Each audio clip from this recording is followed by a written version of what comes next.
Hello guys, have you checked out the Epstein files yet? Of course, I guess they're blowing up all over social media right now, and the familiar names popping up in them are seriously chilling. And because of that, a ton of people have been hitting me up, asking me about the Bitcoin mentions in those files. Is Satoshi Nakamoto actually Epstein? Even the founders of Coinbase and Tether got name dropped. Is this whole industry just some elaborate trap that was set up from the beginning? So today, let's dive in and see exactly how these files describe Bitcoin and what it might mean for the future of crypto.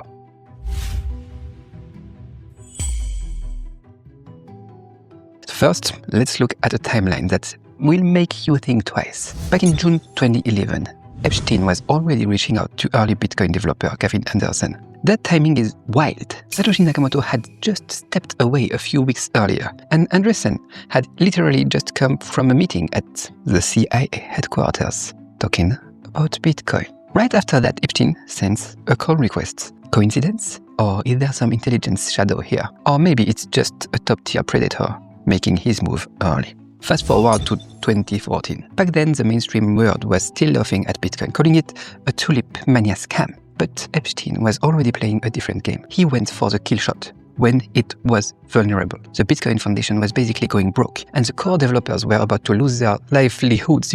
Epstein, what did he do? He spotted that weak spot and funneled $850K through the MIT Media Lab to set up the digital currency initiative. The developers back then, they had no idea who the real donor was behind that life-saving money. But the harsh truth is, this monster's cash did quietly slip right into the lifeline of early Bitcoin core development. And he didn't stop there. His goal was total supply chain domination. He connected through Tether co-founder Brock Pierce and invested $3 million in Coinbase, when Coinbase was only valued at around $400 million. How sweet was that deal?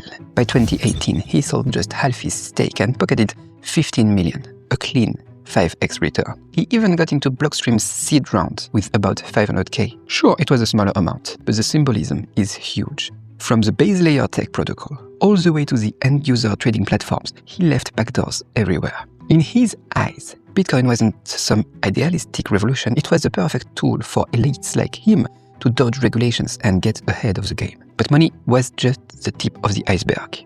What's truly terrifying about Epstein is his suffocating network of connections. In the files, his ties to Brock Pierce, Tether co-founder and blockchain capital guy, are super tight. Pierce's names shows up a whopping 1,801 times in the documents. How did he really build his wealth? Forget hedge fund returns. The real keys were power blackmail and information asymmetry. He co-sized with British royalty, US presidents, and wove this airtight web of mutual interests. Once that web reached into crypto, he became the go-between for elites and this new tech. He even wrote to Saudis proposing a Sharia-compliant version of Bitcoin. Back in 2014, he had deep chats with Peter Thiel about Bitcoin's true nature. In one email, he said Bitcoin is like a man dressed as a woman, or property disguised as money. See, to him, this was never sacred. This was just another disguise. The files also show he was watching Zcash forks closely, and he invested in Ripple and Stellar. That pissed off Blockstream co-founder Austin Hill, who felt Epstein was riding two horses at once. And his take on Michael Saylor is pretty tame too. Back in 2010, Saylor dropped $25K trying to get into Epstein's circle. But Epstein PR team, they described him in emails as a total freak and like a zombie who overdosed on drugs, Even the future crypto heavyweights were just punchlines or curiosities in that elite network. Yeah, now that you know all that, let's kill off the wildest conspiracy floating around. The hottest rumor online is that Epstein is actually Satoshi Nakamoto. Some people are even sharing a supposed 2008 email to Ghislaine Maxwell, saying the Satoshi pseudonym is working perfectly. Guys, that one straight-up fake, low-grade nonsense we can put to bed. Multiple checks confirm that email is completely fabricated. It's not in the Justice Department files at all. Real Satoshi stepped away around 2011.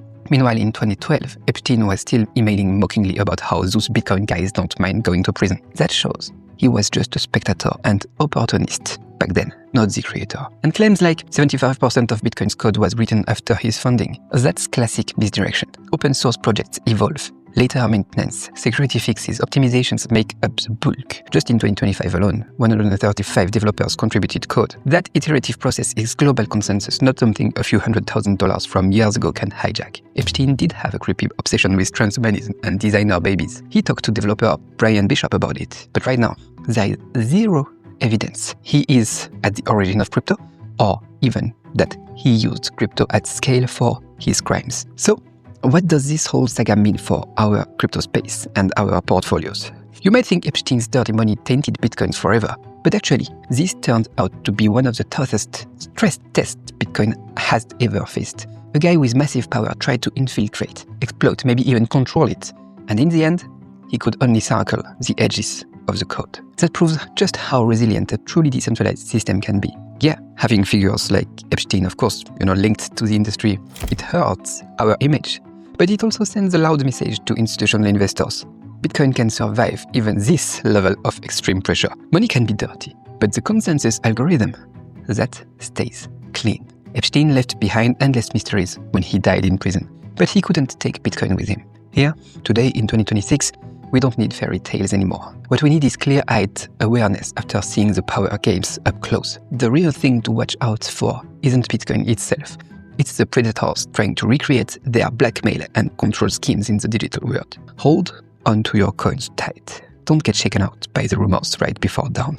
That's my advice. It's not financial advice. I cannot give you financial advice, but that's the way I see it. What do you think? Leave a comment just below, and I'll see you in the next one.